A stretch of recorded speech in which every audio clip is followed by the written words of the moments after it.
Welcome to the NBA Coast to Coast podcast brought to you by thelines.com.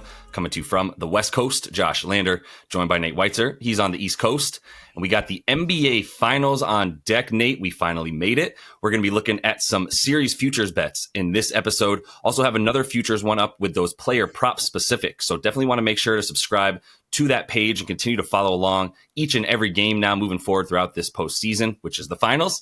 Also want you to head to thelines.com. Use everything that we have up on the site right now. Plenty of finals content rolling in to help you with all these bets you're making in the finals moving forward. Nate, let's go ahead and run right into your first series futures bet here for the finals. Yeah, I choose chaos, Josh. I want a game one winner and then the other team to win the series. So you can bet that either way and get plus 500 or plus 550.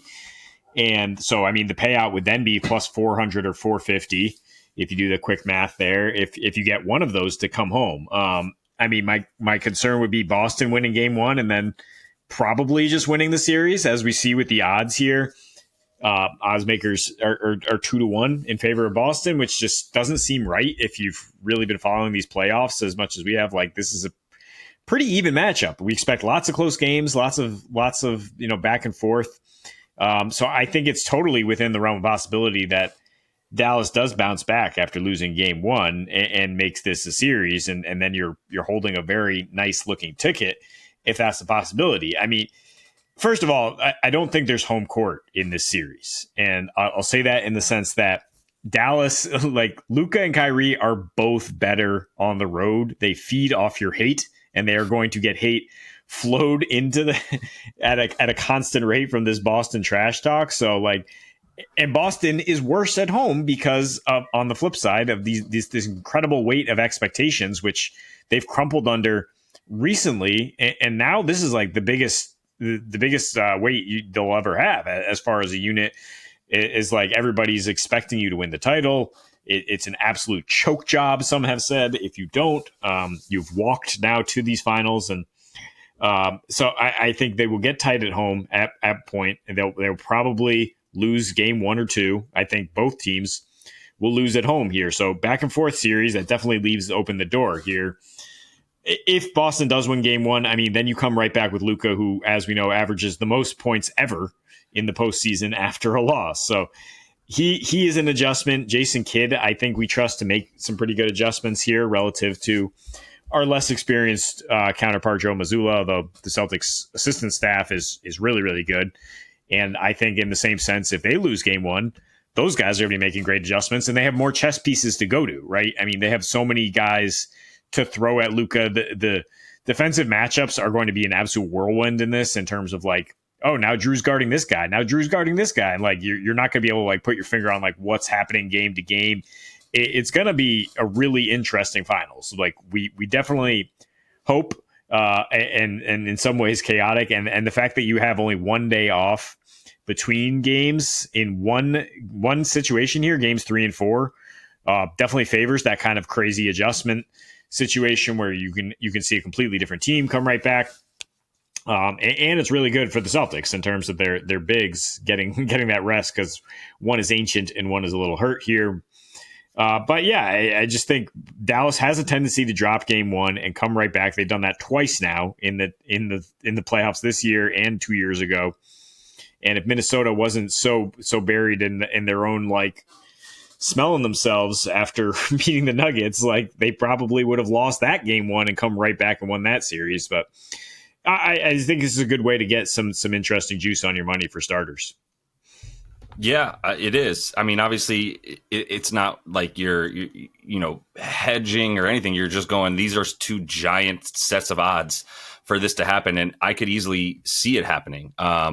Either in both directions. Like I think that was part of what you were saying here, is like there's really not like you have much of a preference necessarily either way. The only thing that I might be a little bit different is not actually in the outcome of what you're talking about, but the way that they get there. I could easily see it being like blowout game, but it's still just like in both directions. Like they both, that could happen a couple times at least too, right? With the 3-point variance for these teams.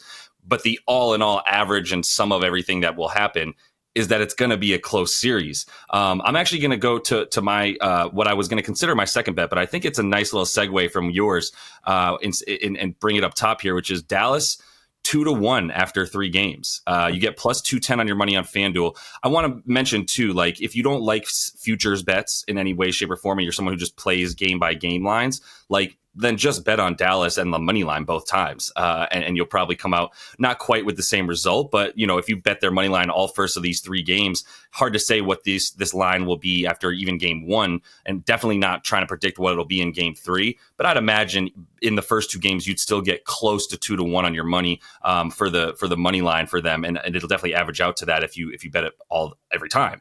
I do think that Dallas leaves 1-1, to be honest, from Boston. So to help your bet, it would definitely be behoove them to win the first game. It would behoove us for them to win the first game, because it does seem like if you're talking about this thing going 7 games, you tend to prefer the home team in that sense, with that Boston crowd being the way it will be. Once again, though, even if it does go 7 games, I don't think either of us are saying that Luka and Kyrie are not capable of winning a game 7 on the road. We saw Kyrie win a game 7 on the road in the finals before and actually hit the game-winning shot as well, did we not? So none of us are questioning the sort of the strength of their cojones, let's put it that way.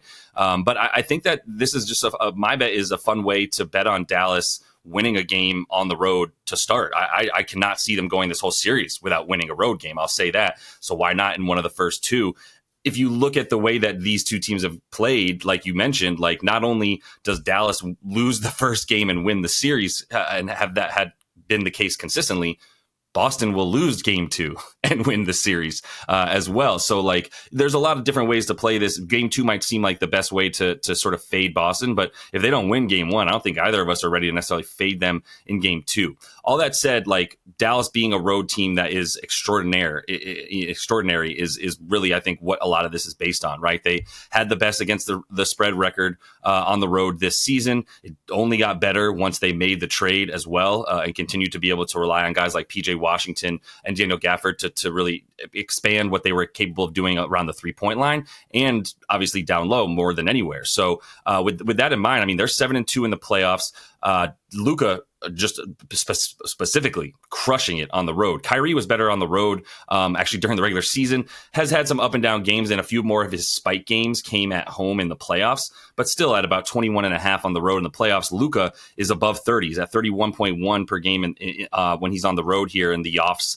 So I continue to believe in that being the case. Like, yeah, we saw him just go absolutely crazy in Minnesota. Fan brought a handkerchief. We all know that story at this point too, sitting right behind Snoop, making it look like Luka's cussing out Snoop, which clearly was not. But just that level of vitriol, almost like there's just an enemy inside his head, and that's who he's always playing against. And then it just comes out in waves. But the only games he went under 30 points in the playoffs so far when playing away from home.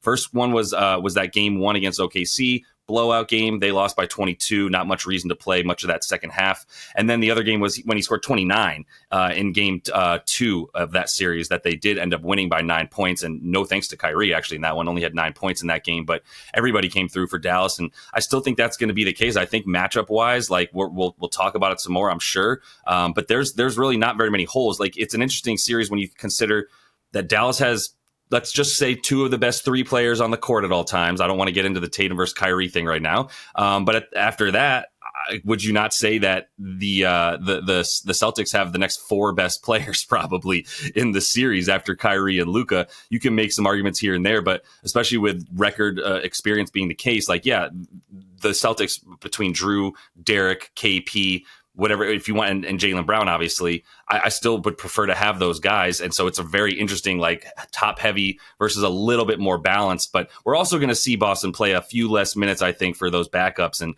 either way, this is really just about, I just want to drive the point home. Like, it's about the Mavs winning on the road in one of these first 2 games. And feels like we're pretty aligned on that being the case. Yeah, no, if that was the straight up bet, then I'm with that for sure. I mean, yeah, I mean, you could bet both this and take that money line or the spread, like you're saying, and come away profiting probably if you're just banking on Dallas to at least cover, if not win, one of these games in Boston.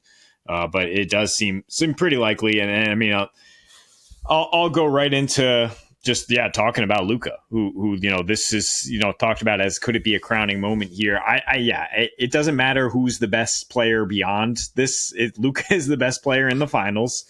But I mean, Boston's going to try to win the finals by saying it doesn't matter if we have the second, fourth, fifth. It doesn't matter. We have the better team system here. Yet if that breaks down and we get into clutch situations, right, we've seen that Dallas is going to be far more reliable, or they're at least more battle tested. Because winning 3 clutch games against Indiana ain't much for Boston, who even in the regular season, I mean, they were up by 20 half the time, but when they got into these close games, sometimes it did not look good. So if Dallas wins, is pretty much what this bet is, right? Like, I don't think there's any chance Kyrie's winning MVP over Luka, because it's going to take so much individual heroics. Like, Luka's going to get waves of defenders thrown at him. Anybody with eyes is going to be able to see that. Like, Kyrie's just playing off this dude. He is the sun around which Dallas is orbiting, and if he can somehow will them to a championship against the team that is like, Voltron built to stop him with like 4 different types of defenders to throw at him, and he just keeps doing what he did against Minnesota and breathing fire at these fans. I mean, there's going to be no choice but to crown the man. So I think it's worth the odds, basically saying that Dallas could pull this out. Like 2-1 versus 2-1 the other direction is just incorrect. I know Boston's a really good team. We don't know if KP is going to make it through this whole series, though. And if he gets re-injured, like, this is a big swing in terms of Dallas. Now, all of a sudden, they have those 2 bigs who are just like giving Al Horford, geriatric nightmares, because like he can't deal with these guys on his own. So I mean, I just don't think Luka and Kyrie are going to wilt, like, in any sense. Like, I can't picture it where just like Boston does them like they've done these other teams in the playoffs, and it's just like, all right, they're down 20 all of a sudden. Like, they're not going to wilt on the road. That's like basically the thesis of all our arguments here. On the other end of the floor, the Mavs rim protection has been the best in the playoffs, and if Tatum and Brown aren't getting to the rim and they're not putting enough rim pressure to get these open threes, the Celtics offense then kind of gets a little janky. It can. I mean, if they're hitting these mid-range shots, then all is well. But like, I think Dallas is going to force them to take those shots, and we're going to see what happens. But for me, I'm a little worried about Tatum's offense in that sense that, like, if Lively and Gafford are able to turn him away the way Bam Adebayo used to do, and if Dallas is able to throw some zones out here and just like mess it up a little bit in terms of Boston's rhythm, I think all these games will be close, and that gives Dallas a chance. Yeah, I mean, what I hear you saying is like, I mean, plus 188 is already a good number for Dallas to win this series. I hit it based on principle, to be honest with you. I didn't put it out as an official play in this video, but like, it's just an odds play. I just, if I have this projected as like maybe minus 120, minus 130 for the Celtics, and like plus, 110 maybe and it would probably be closer to like even money at that point if they were to give those odds out. I think the Bucks missed a shot to like make a little bit more money off of this being 50-50 and just make money off the VIG. And what I hear you saying is like, well, if the Dallas Mavericks win the series, who do you think is going to be the MVP? So let me just take Dallas to win this series at plus 205, because I'll take the extra 20 cents based on Luka's going to be the one to win anyway. So they're correlated. And look, this is a crazy thing to say, but I'm still going to say it. It's not out of the realm of possibility that the Mavs lose this series and Luka goes so haywire that he still wins MVP a la LeBron James back in the day against the Dubs. So you kind of have an out there that they don't have to win if the man averages damn near a triple-double, like I think we all believe he's capable of. Then it's still in the like I said, the realm of reality here. So, but I'm going to take a juice down bet to close out the futures of the finals here, which is over 5.5 games that we're going to see played in this one.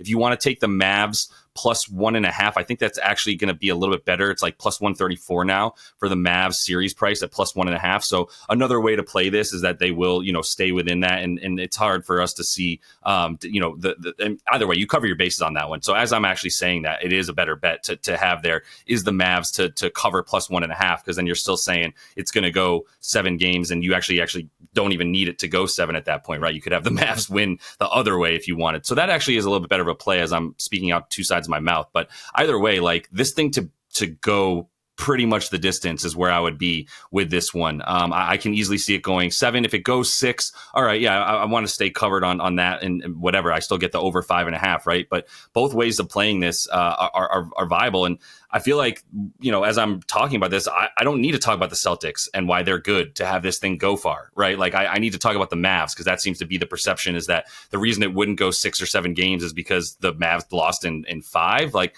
really, really tough for me to see that. Obviously, the recipe for that disaster for me would be the Celtics just don't miss from 3. And then there's just nothing you can really do about it at that point. On trying to trade threes is like Luka trading threes with the entire Celtics team is not a game that I think anybody that's rooting for Dallas would want to have to play. You've got 5 dudes on the court that can shoot at all time for the Celtics, and that's going to be a lot of what it comes down to. But I mean, look, since the Gafford and PJ trade, stop me if you've heard this before, the Mavericks are really good since they made that trade, and they're legit. And it's not something that's coming out of nowhere. Like we've been saying it since the trade happened, and we all watched PJ Washington leave his body and play defense like he was Scottie Pippen for the first 3 weeks of that trade. And we were all like, whoa, this man's got like an individual defensive rating of 89 in this course of this. I mean, he was just so happy to be out of Charlotte. I'm sure that was a big part of it. It was always there. It was just never really, there was no point in bringing it out with, Nick Richards playing defense down low for next to him. So, but since that time, I mean, it's really the defense. Like the offense is going to be what it is. Gafford helps that a ton.